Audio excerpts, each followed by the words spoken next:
is hitting the bench first up here as Snake take one away from M3. SMLZ getting targeted there, which is interesting to me. Hasn't played a whole lot of Sivir recently. I mean, it was also one of his most played champions. He is a legacy Caitlyn player, and he did have kind of a short stint where he was playing exclusively Caitlyn, although the Sivir has come back into his rotation, into his hand. Still very curious that they would decide to prioritize Sivir on the ban. Yeah. Did Masters 3 not ban? Nope, yep. They forgot. It's cool, we can talk about Dade versus you. Yeah, we can. I'm versing Dade. Oh, goodness me, that sounds terrifying. That no, was versus Dade. Awful pun. Yeah, I know. Well, look, it has to happen at least once, and it's just been said so many times.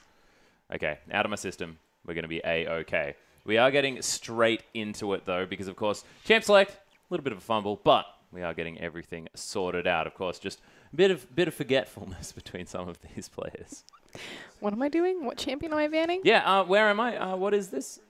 Okay, nailed it. Dade versus you. We talked about ZZR versus Condi. No doubt that's important, but my featured matchup is into this mid lane as, again, we get back into Champion Select. Yeah. Dade, known as one of the best team fighting mid laners in the world, taking on who I consider the best team fighting mid laner in the LPL. Above Rookie, above Godv, above Pawn, I think you is the best team fighting mid laner in the LPL. And we actually saw that on display yesterday, I believe. Yesterday or the day before, of course, when they managed to get their 2-0, not their 2-0 victory, the one before that where they split 1-1. Of course, Snake still looking fantastic throughout as far as that team fighting is concerned, and it was on the back of Yu's Azir play. But we are getting straight into this one. Janna being picked up first off here for Ella on the side of Snake, and M3 still making some decisions. Condi with his Rek'Sai left open. They banned away the Gragas as well as the Ryze Kalista, the standard red side bans, but it's going to be Cassidy and Ezreal who followed up. So Dade getting a bunch of focus, and you can see already picking away the Braum. What is fairly interesting about the purple side bans is Gragas being banned away. It is still a high priority ban, but typically red side staple is Echo, Kalista, and Ryze. So Echo is left and available. No surprise that Condi's not going to pick that one up. It's not a champion that he's looked good on or been comfortable with. Again, Lee Sin, Rek'Sai. But you lose one of your primary big resets and disengage, and then Snake pick up the only other big one left in the game with the Janna Monsoon on priority pick.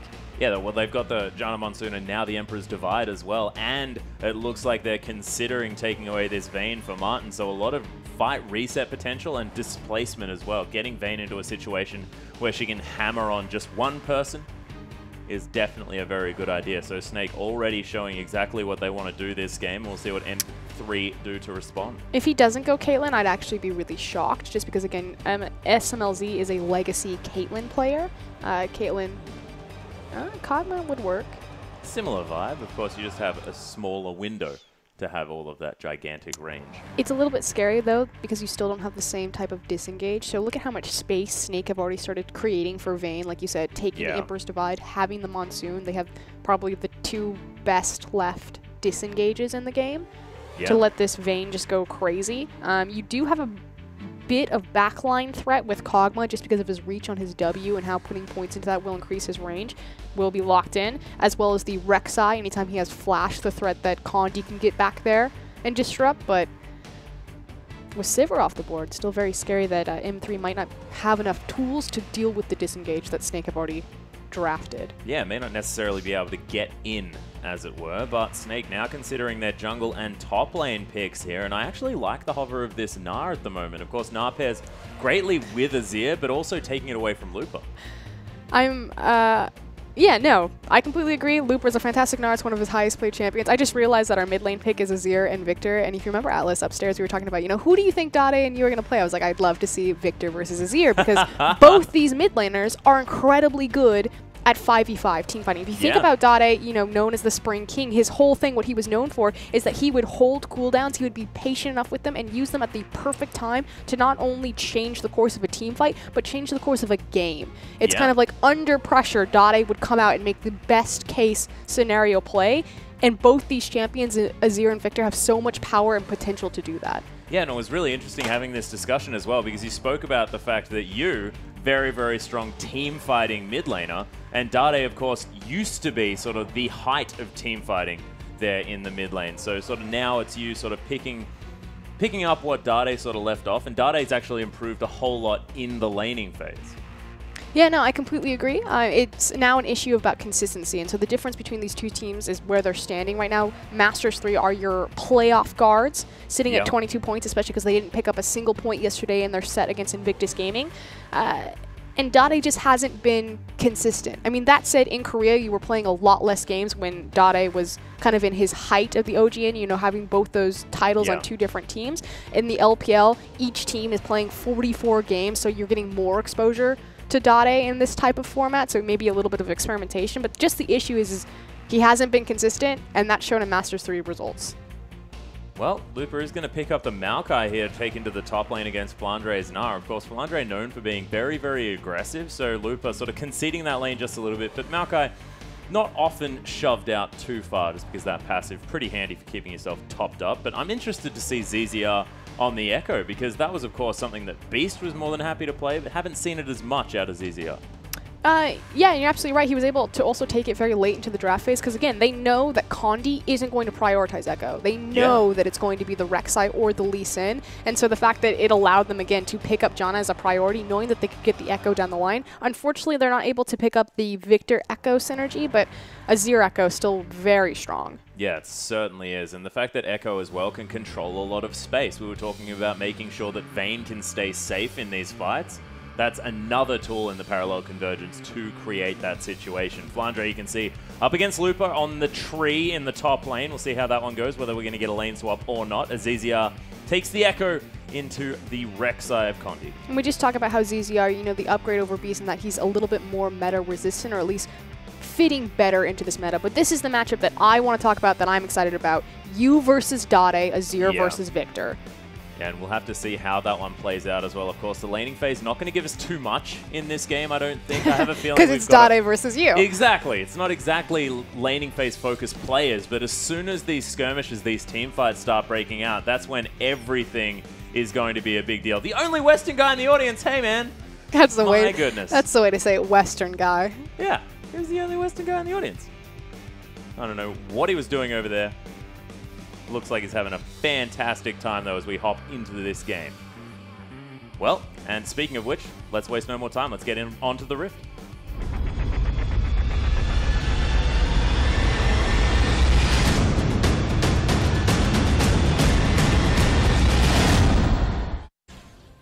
All right, and here we are, ladies and gentlemen. Game 1, Day 3, Week 10, as Snake taking on M3. Snake on our blue side, M3 wearing some red pants, and Aladdin Echo wandering up the lane into the river. I think it has a very Kingdom Hearts vibe. Oh, yeah. That skin, he's got like the Sora pants, the Sora shoes. I can feel it. I can feel it. I digress. Dade versus you. So I made a really bold statement calling you the best team fighting mid laner in the LPL right now, which I think is fairly apt. If you look about Snake's, you know, most recent kind of trend to victories, especially their set against OMG, how it came down to one team fight effectively into the late game. And that's something that Snake have always been very good, is their 5v5. But just how you has changed that dynamic and made it so much scarier, because Flandre is going to be Flandre. He's going to get into that backline. He's going to run rampant. Before, you had Baka, who pretty much played Xerath, and Xerath, and Xerath. And Azir. And Xerath. And Lulu. And Xerath. You offer so much more control, much larger champion pool, and the control really opens up an AD carry like Martin, because Martin is position-based. He's more closer to kind of, if you think about Wei Xiao style versus Uzi style, or Name style versus Uzi style, Def style versus M style. How many different players can I get in there? He's position-based. So your zone control mid laner is going to empower you to be able to make that change into your roster versus someone like Crystal, who it's all about that hyper carry. Yeah. And that aggression. And all about getting all of the resources from his team as well, and hard carrying in these team fights where everybody else was a healer. Seems to be a little bit the vibe of the team moving forward. Luffy, you can see, taking down some puppies there as Condi's going to start over on his red buff, all on his lonesome. Flandre keeping ZZR company on their jungle trek. Dade getting the better of this initial lane phase. Something like we talked about is that Dade's lane phase actually has gotten very good. Recently, he found, I'll always go back to his Vladimir solo kill on Xiaohu. Oh, yeah. And so that was good. Xiaohu's Jace as well. A fantastic sort of pick of his that he's shown a lot of success on. Didn't matter. The power of Vladimir in lane. Too much. Although we can quickly talk about this bottom lane as well, as it looks like Martin and Ella actually have control of it. And again, anytime John is in a lane, it's about if you can use your shield aggressively or defensively. So making sure that you have control of the minion wave so that you can push forward and use the shield to trade versus forcing to be used the shield to eat damage. Yeah, and I think about a Vayne lane always as being a lane without much control over the minion wave. But you can see right now Martin able to auto-attack a lot and get these creeps down and create a push there on the bottom side, meaning that they'll grab that level 2 a little bit faster and stay out of trouble here as Looper actually going aggressive onto Flandre, who heads into the Mega Gnar form. But you can see Looper not pulling any punches this morning. It was really smart of Looper, knowing that he had the level 3 versus the level 2 advantage, and likewise the fact that Mega Gnar form was there, knowing that he was melee. So he was able to go in, knowing that he had more abilities because he's level 3, that he can out-trade Mega Gnar and then walk away. And because he's Mega Gnar, he can't follow it up with any ranged auto attacks, which would obviously get the best of Maokai. Yeah. So just like a really smart split-second decision for Looper to find a really high advantage in this lane. Ooh, Condi looking for Flandre here. Preyseeker doesn't find it. There's the flash. Oh, immediately flashed by Flandre. That reaction speed was amazing. Dodges out of the way of First Blood. But he does save himself for First Blood. Unfortunately, this is still incredibly punishing against Flandre because look at how much CS and, more important, experience that he's missing getting eaten up by the tower. Now, normally he's going to burn his teleport here, so he's trying to minimize the loss. So now he's both summoners down, and still the fact that Condi attempted to dive him wasted up probably a good wave. It did, and of course Flandre going back, picking up another Doran's Blade, looking to try and eke back some control in this lane. The answer is going to be double Doran's Ring, very standard here for Maokai, wanting the extra wave clear, but looking like danger times here for this Gnar. See where Condi will strike next to ZZR, like you said. Just trying to invade, knowing that Condi was topside, seeing if he can punish the enemy jungler for punishing his top laner. He's going to be able to at this point. Blue buff still up here as ZZR makes his way out of the enemy jungle. Ooh, Spirit spotting Condi out. Does seem to be a little bit careful, but it's just going to be the Rift Scuttler here for ZZR. ZZR could attempt to go in to challenge this just because Yu has complete control over the mid lane. Dade can't move over to assist, but Yu is low on mana. Yeah, not a lot of help to come from this mid lane, as you can see. Did he steal it? I believe he must have. How? Unless Condi or ZZR... No, Condi stopped it. No, he's doing it again. He just... Okay. He faked him out. Right. There we are. Back onto the buff. Very, very strange. Well, does mean that he is going to be able to get it this time around. Might mean that Dade goes and picks it up. We'll see. Of course, early rotation blue buffs often happen when you do have a Rek'Sai who just doesn't really care about blue buff at all. But not going to happen this time around. Condi valuing the experience. Well, Dade would lose too much walking away from that lane because Yu was keeping it pushed in, because he would have to walk all the way from behind his tower. There's no way that he could walk in front of the Azir at this point. Yeah. And likewise, Condi needs the experience just because he expended so much of his time on that initial gank into the top lane. So just trying to keep even with ZZR, which he's now caught back up. Again, the pushing power of Rek'Sai, or the farming power of Rek'Sai, 19 to 17 CS in that jungle. She just farms pretty well for us. She just break dances on creeps. She does. Breakdancing Rek'Sai skin. We need one. I want like a hip-hop Rek'Sai. I don't know why Ella is standing the way that he is and just allowing Ruo to throw out these free Qs. He could just stand to the opposite side of the lane. Ooh, Condi making his way in here towards the top side. It is going to be a 2v2 as ZZR hits level 5. Maybe not. No, not happening just yet. Preyseeker was good enough to figure out what's going on, but ZZR was very still. Made sure that that tremor sense wasn't going to be too much of a big deal. Winterspite not going to find anything here on the bottom side as the wave gets well and truly shoved in to this turret. Looper makes his way around. Condi. There are 3 Dade top. Is there as well, yeah. And Yu hasn't left. And shows himself back in the mid lane there as well, so possible 3-man dive, but Dade just going to make his way back to the mid lane, wants to catch that minion wave. This is the other thing that Dade's been really expanding on a lot more now. Split pushing, no surprise. He played Zed earlier in his season and was all about that side wave control, playing away from Masters 3 and trying to make his own plays. But recently, it's been... Oh, yeah. He's been moving around from his lane a little bit more. That was really unfortunate in the top lane. Severe. Well, oh, in it goes you. There's the Emperor's Divide back into the wall. Condemn instantly dead is the Cogmores. Now Martin trying to continue on. Ruo's going to go down. Double kill for the Vayne. And as I talk about Dade moving around a little bit more from his lane, unfortunately he goes top. He doesn't find anything. Yu pushes the wave out, chases away from Vision, and finds the double assist on the bottom side.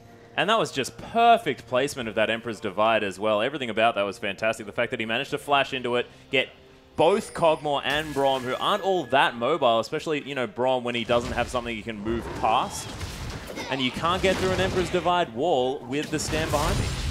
Here we are. We're going to have a replay of that. You're absolutely right. Just the perfect placement, using the flash in tandem with his gap closer just to put himself right in front of them. And like you said, they have no tools, nothing on any of their kits to help them against that. But it was set up by the fact that Dade leaving the lane meant that there was no wave pressure. Yu was able to push the wave forward. Yeah. Vision was dropped on him and make his way down the river. But I just love the fact, you know, Dade went top. Yu mirrored him and went bottom. They're doing exactly the same thing. It's just that Yu is a little bit more successful. And by a little bit, I mean 2 kills. Yeah, the 2-0 victory. As far as that one is concerned, of course, Flandre whiffing the ultimate entirely at that stage. You can see Yu, he's gone back, picked himself up a Fiendish Codex, and of course, the Amplifying Tome.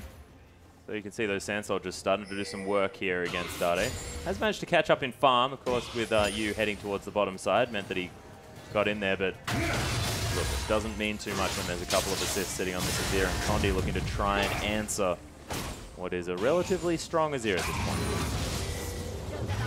Big issue is always going to be the type of damage and the consistent sustained damage that Azir can put out versus Victor. Now, if Victor lands his laser, it can be quite punishing, as we see a gank setup. Yeah, Zizia's made his way here. Not going to find the stun there, but Condi makes his way back in. Teleport in the bottom lane, immediately answered as well by both teams. Condi going down super low, Flandre in the backside, but Martin, he's going to be the first casualty of the fight. Oh my goodness, Ella actually locks down the next kill. Nice use of the Chrono Break to save ZZR's life. The Nara into the wall as Looper's going down low. 4 members of Snake now here on the bottom side of the map, and Dade has to turn around and go home. And again, Yu gets the advantage on Dade, gets the jump on him, makes the roam initially, and gets there in time. Victor, if he was in that fight, would have been fantastic.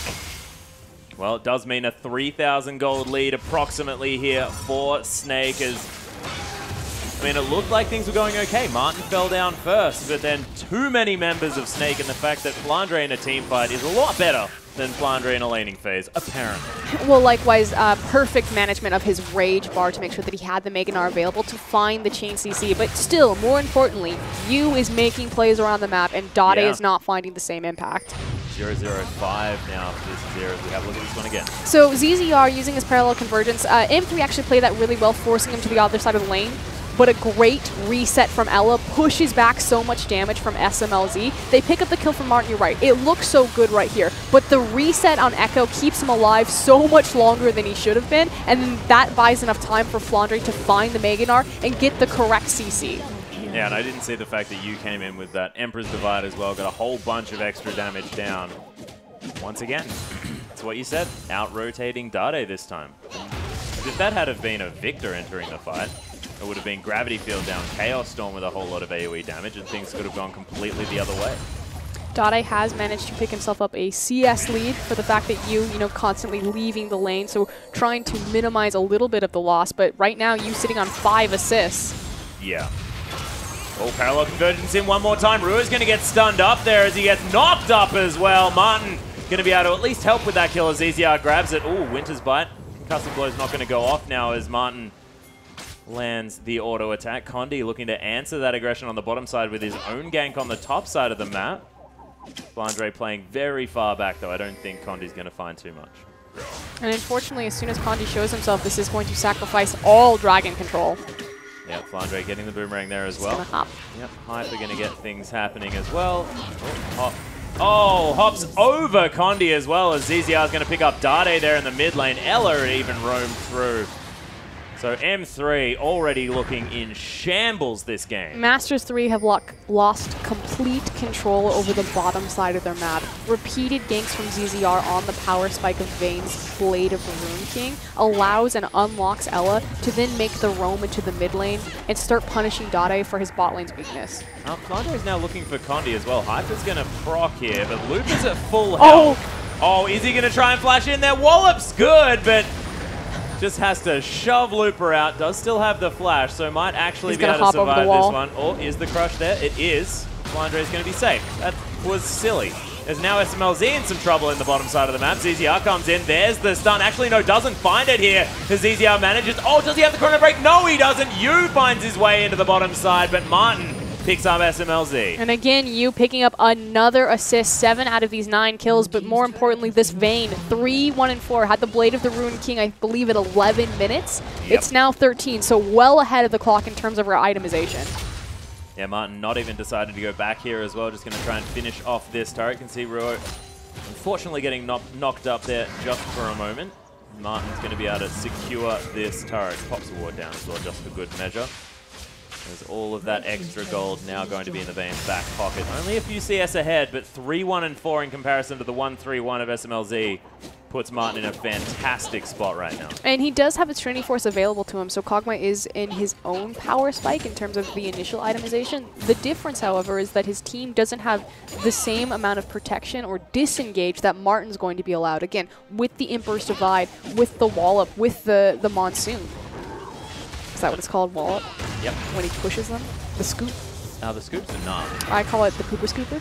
Pooper scooper works, yeah. Although you're not picking up. Oh, you were taking out the trash. Yeah, that works. That'll do. Fling. I like calling it fling. Just get that bit of sin into the game when he's not there. Especially because it's against Looper. Exactly. I'm glad you were there. If I could trust you to be anywhere. It was a trust fall. Yeah, it was beautiful. I feel like I was just casually grabbed. Well, I don't know what that means. Dragon is going to go down here as Snake take the first one at 14.5 minutes. Very late Dragon here, but it is going to be a 5,000-ish gold lead. No need to take your advantage off of Dragon when you're just repeatedly diving the bot lane with the reset of Echo. Yeah, what's the point of taking Dragon when you really want to be doing other things? Condi, though, he's making his way towards the top side one more time. Flandre with a decent rage bar. Looper trying to close the distance. He's luring them to the wall. Yeah, and Looper was actually just slowly dying to Flandre as he kited him back. Dade, once again, in a bit of trouble here in the mid lane as Yu decides he doesn't even really want to be there. This 2v1 in the top lane is pretty cute. You mean 3v1? the Condi Looper bromance against Flandre. Yeah, it seems like they're taking their own little style of the game here. As Flandre, no more Meganar. Hexdrinker's going to pop. Rogue's going to come in as well. Lands the Winter's Bite, grabs himself an assist. Beautiful timing. Understand that the Meganar wasn't there. He had just come out of it. Wouldn't be able to proc his rage bar fast enough. But that said, so many resources of Masters 3 expended in the top side, they sacrificed their second tier bottom tower. Snake's like, #worth. Yeah, we'll take it. Of course. Yeah, I think M3, though, they have proven a point. You know, they can kill Flandre. You can't 2v1 us. Exactly. We'll bring Braum. They are going to take away the blue buff here as well. You easily able to pick that one up with the Sand Soldier, and there's still positional advantage for Snake around this bottom side of the map. You can see so many wards. They can move around this one as they see fit. Sorcerer Shoes completed for you as well as the Merlin on the front. Okay, Snake have complete and utter control over the bottom side of the map, not just with their vision, but the fact that both tier 2 towers are down at 16 minutes in the game. That's pretty absurd and ridiculous, which means Dragon control should be succeeded to them for the entirety of the game until Masters 3, particularly Dade, is up and running and allowed to be commanding with that AoE. So now the question is, where does Snake go from here? They have a window of opportunity where they can play to the top side of the map and take the last standing outer tower, being the one that Looper is on, which is why you see Martin and Ella zipping up there. They most certainly are. Condi there to answer it as well, just in case Looper gets into any trouble, but they're just going to shove this one out. Dade knows this as well, which is why you see him rotating up through his own jungle, making sure not to step into river because he assumes that that's going to be warded by Snake. And he wants to catch, and again, this is also why he's going all the way back through the lane, because they want to catch Snake overextending here to punish them. Well, as you can see as well, Snake deciding that they don't want to overextend. They want to create pressure points elsewhere on the map. You can see Flandre there on the bottom side. Wasn't Martin wanting to push towards the turret. They're just holding this one off, making sure the Looper can't get any extra damage onto their tower. Well, they know for sure that Masters 3 are setting up something suspicious because suddenly everyone's been missing on the map. Where are all these tunnels from? Condemn actually down here onto Looper as he twisted advances his way back in. There's the Glacial Fissure. That is Emperor's Divide. And that is a dead Looper, well and truly. 008 now for you. The Shurima Shuffle. Was that Electrovellium? Was he 008? Maybe. I don't remember back to Goldeneye, but it's a long way away. I wasn't a big fan. You weren't? No. Goldeneye? It was one of my favorites. Admittedly, not one of the best movies, but it was cute. What's cute is the fact that Snake are going to get a second-tier tower off of that one pick on Looper, and it's primarily because Dade tried to commit to the mid lane as opposed to assisting his team. Dade sitting 0-1-0 right now to use 0-0-8, and that's been the story of this game.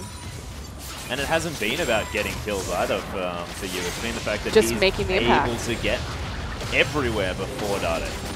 Exactly right.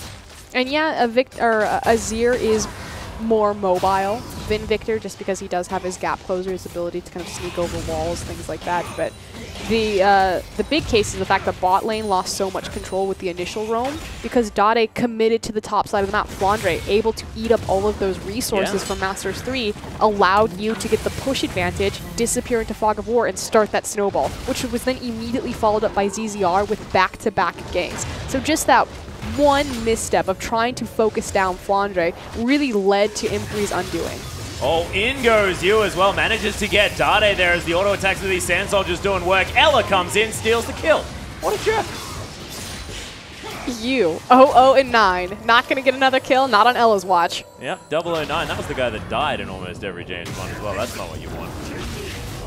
Red shirt. Yeah. See, I don't know James Bond, but I can hit you with the Star Trek. Oh, well, I don't know whether we need to be beamed up that fast, Scotty. Okay. I respect. I got audible groans from the speaker, so I understand what I did wrong. M3 looking to defend under this turret. Looper taking a lot of damage from you as he has an Abyssal Scepter now as well. A lot of magic damage actually on offer from this M3 side, meaning that you're basically untouchable at this point. He is running out of mana, however, so they won't be able to keep the siege up for long, especially because Dade is back up in position. He's the primary wave clear for Masters 3. So this is just about Snake creating multiple pressure points across the map in terms of top wave, mid wave, bot wave, before they peel back onto this dragon, grab the dragon, reset, probably move their vision to Baron, and start bait that. Oh my goodness, Martin in with the condemn onto Unless Condi. Already Condi takes gets half caught. of his health. Yep, Yu's going to pick up his first kill of the game. Well deserved there as well as ZZR going very aggressive. Flandre not going to flash for anything. Does have the Nara available if he wants it. And it looks like they're going to set up the siege one more time. They don't have mana resources. Okay, Yeah, they're just going to go for it. They're strong enough. I'll give it to them. We got 10k gold lead at 20 minutes into this game. Parallel Convergence is there as well for the zoning capability. And this tower does not last very long at all. Snake able to lock down the last remaining inner tower. Only inhibitor towers left here for M3, who are in desperate need of a break this game.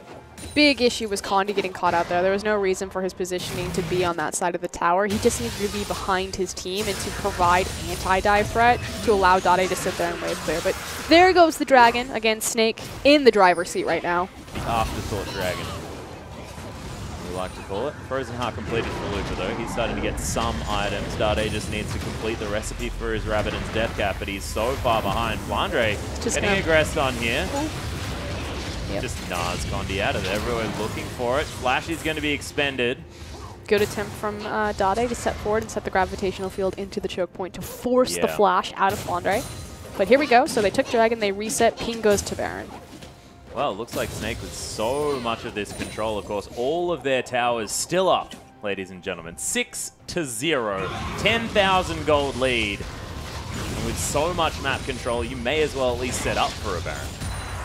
We talked about, you know, the U versus Dade, and unfortunately I feel like this isn't a fair comparison just because Dade never really got the chance to show off a big 5v5. That said, really neither did you, since the gold disparity between these teams snowballed so hard from bottom lane play. And we've also given you a lot of props for his ability to team fight whilst behind. It's not necessarily these sort of snowball fights that are where you really shows his worth for the team. And he's gotten a lot of practice on that because recently Snake's mid-game has been, to put it lightly, atrocious. Yeah. Their macro mid-game decision-making has been fairly weak, so it's very comforting. Of course, they had a huge gold lead, and it's very easy to make plays when you're this far ahead. Yeah. But this is much more proactive and much more clean, clinical of a game from Snake, and so that's encouraging to see, even though that this is such a one-sided match right now in terms of the gold. Snake are playing this much more matured, or as I say that, they've set up their vision around the back of Baron, but they're still not quite baiting it yet. Yeah, nor are they doing it yet either. They do have Flandre, teleport on Flandre though. Yeah, Flandre should be in the bottom side taking care of that wave right now. So again, here we go. Mid-game, macro shot calling a little bit wonky.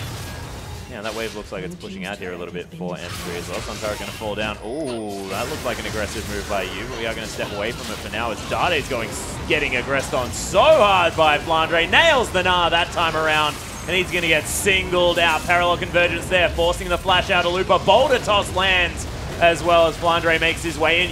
He's all the way over the wall. Does have the ultimate available if he needs it, but they're able to follow it up and pick up the kills as Snake now taking down 3 people. They could head back to the Baron if they want to. Maybe pick up some base. I stand by my decision to say that they could have played with the bottom wave and utilized the fact that they had teleport. I'm guessing it's about to be a surrender. That's what it was. But Snake just do Snake things in typical fashion, and they sprint at the enemy team and force Masters 3 to fight